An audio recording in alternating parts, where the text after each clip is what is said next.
Good morning, students. Myself Meenakshi. Hope you all are fine at your home. So, in today's topic, we will discuss about the eutrophication. In the previous class, we have discussed about the water pollution, biomagnification, isn't it? So, this term eutrophication means algal bloom. आपने देखा भी होगा अपने आसपास, basically आप village area को belong करते हैं मोस्ट ऑफ द स्टूडेंट्स, तो आपने देखा कि वहाँ के किसी पॉन्ड में किस तरह से ग्रीन एक मैश आ जाता है, काई सी जम जाती है और वहाँ के जो एक्वाटिक एनिमल्स हैं उनकी डेथ हो जाती है. तो हम इसको शुरू से लेके चलते हैं. What is eutrophication? It is the natural aging of lake or any pond or any water body because of its biological enrichment. जब कोई तालाब नया बनता है, आपने देखा होगा कि उसमें काफ़ी सारी चीज़ें हैं जो नई होती हैं, जैसे कि वहाँ का टेम्परेचर जो है, आप उस पानी को अगर टच करोगे तो आपको ठंडा महसूस होगा. धीरे धीरे जब उसमें एजिंग होती जाती है, आगे बढ़ते जाते हैं, तो उसका पानी आपको स्लाइटली गर्म लगता है, इजंट इट? वहाँ के जो प्लांट्स हैं, वहाँ के जो फौना है, फौना मीन्स एनिमल, छोटे जो एनिमल्स जो वाटर में हैबिटेट रहते हैं उनको हम बोलते हैं फौना, और वहाँ पे जो प्लांट्स होते हैं उनको हम बोलते हैं फ्लोरा. फ्लोरा एंड फौना, ठीक है? Flora related with plants and fauna related with the small animals which resides in that pond, water or water body. Clear?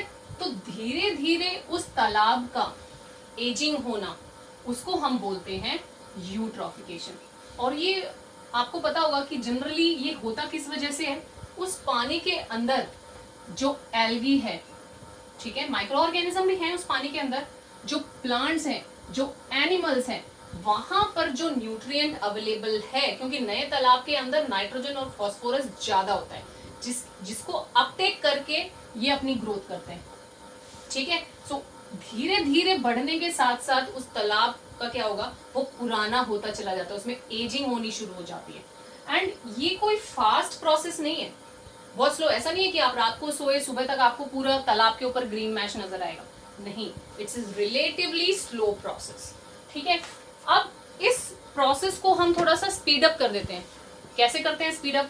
चलते चलते कुछ खा रहे हैं, ठीक है, सपोज आप सैंडविच खा रहे हो या चपाती खा रहे हो, चलते चलते आपका पेट भर गया और आपने सीधा पानी में डाल दिया, तो उससे क्या होगा, आपने वाटर के अंदर क्या ऐड किया, न्यूट्रिएंट. एंड इसी न्यूट्रिएंट्स को यूटिलाइज करके क्या ग्रो करेगी, एल्गी, ठीक है. और वहां पे फिर वो एक मैश फॉर्म कर लेती है, उस वाटर सरफेस को कवर अप कर देती है. अब सिक्के उछालने तक तो ठीक था कि हम अपनी श्रद्धा करते हैं, कल्चर के हिसाब से हम भगवान को मानते हैं, सिक्का उछालते हैं, मान्यता है ऐसी. लेकिन हम ये भूल जाते हैं कि at the same time we are polluting their water, right. अब इसको स्पीड अप हम कर देते हैं ह्यूमन एक्टिविटीज की वजह से. कैसे? जैसे मैंने अभी आपको बताया कि हम कुछ भी चलते चलते कुछ भी जो वेस्ट है उसको पानी में डंप कर देते हैं, इजंट इट? तो उस वजह से हम इस प्रोसेस को फास्ट कर रहे हैं, राइट. मैंने बताया था अभी आपको, it is a slow process but we are accelerating it. हम उसको बढ़ावा दे रहे हैं, तो वो क्या कहलाएगी, accelerated eutrophication. So it is the nothing but nutrient enrichment due to human activities and surface run off. अब human activities you know it very well. जानवरों को तालाब के पास नहला रहे हैं, कपड़े धो रहे हैं, एशेस को पानी में डंप कर रहे हैं, ठीक है, फ्लावर्स हम डाल रहे हैं, तो ये सब क्या है, ये न्यूट्रिएंट्स को हम पानी में ऐड कर रहे हैं, जिसकी वजह से इन ऑर्गेनिज्म की अल्टीमेटली क्या होगी, ग्रोथ स्पीड अप होगी, ठीक है. सो फॉर एग्जांपल यहाँ डायग्राम में आप देखिए, ये एक लैंड एरिया है और यहाँ पे आप ये जो लैंड एरिया है इसमें ये वाटर बॉडी है, ठीक है, ये तालाब का एरिया है. यहाँ पर सनलाइट एल्गी को मिल रही है, कुछ स्मॉल प्लांट्स हैं, कुछ छोटे एनिमल्स हैं, क्लियर. सो आपने कुछ ऑर्गेनिक मैटर इसमें डंप कर दिया, वेस्ट वाटर, इंडस्ट्रियल वेस्ट है या कुछ और वेस्ट आपने ऐड कर दिया, तो लेक के अंदर न्यूट्रिएंट्स एनरिचमेंट हुई. अब वहां पर जो ऑर्गेनिज्म है, सपोज एल्गी है, ये क्या करेगी, सनलाइट को यूज करके, इस ऑर्गेनिक मैटर को यूज करके अपनी ग्रोथ करेगी, रिप्रोडक्शन होगा. से क्या होगा, पूरा जो तालाब का पानी है वहां पे एल्गी इसको कवर अप कर लेगी धीरे धीरे, ठीक है. सो पूरे सरफेस वाटर जो है वो कवर अप हो जाएगा, किससे, एल्गी की ग्रोथ से. So what happen ultimately, fishes जो हैं वो मरनी शुरू हो जाएंगे. It leads to the mortality of the fishes. And why fishes died? Because of the oxygen content जो वहां पे थी, वो एल्गी जो यूज कर रही है अपनी ग्रोथ के लिए, पानी के अंदर ऑक्सीजन की कमी हो गई, जिसकी वजह से फिशेस की डेथ हो गई.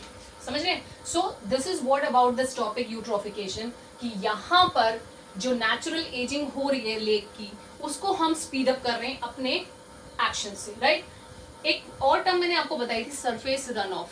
This surface run of, for example crop field के अंदर हम प्लफ करते हैं, सीड सोइंग करते हैं, उसके बाद हम क्या करते हैं, फर्टिलाइजर्स और मैन्योर डालते हैं.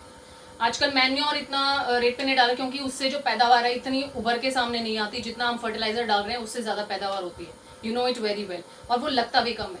सो फर्टिलाइजर ऐड करने के बाद सपोज नेचुरली बारिश हो जाए तो क्या होगा, वो ढलान जो ऊपरी इलाका था वो पानी बह के आएगा, वाटर बॉडीज में मिलेगा, तो अपने साथ क्या लेके आया है, fertilisers. And fertiliser rich in nitrogen and phosphorus.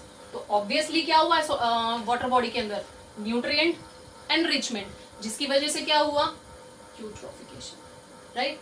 So I think you must have cleared about this topic कि यूट्रोफिकेशन नेचुरल एजिंग है किसी भी लेक की, because of its own biological enrichment to the plants of the animals, right?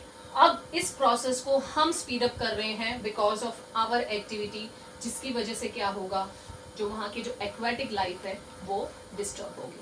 So that's all for today. In the next class we will discuss about the solid waste treatment, या फिर हम case study पढ़ेंगे sewage treatment की. Thank you so much.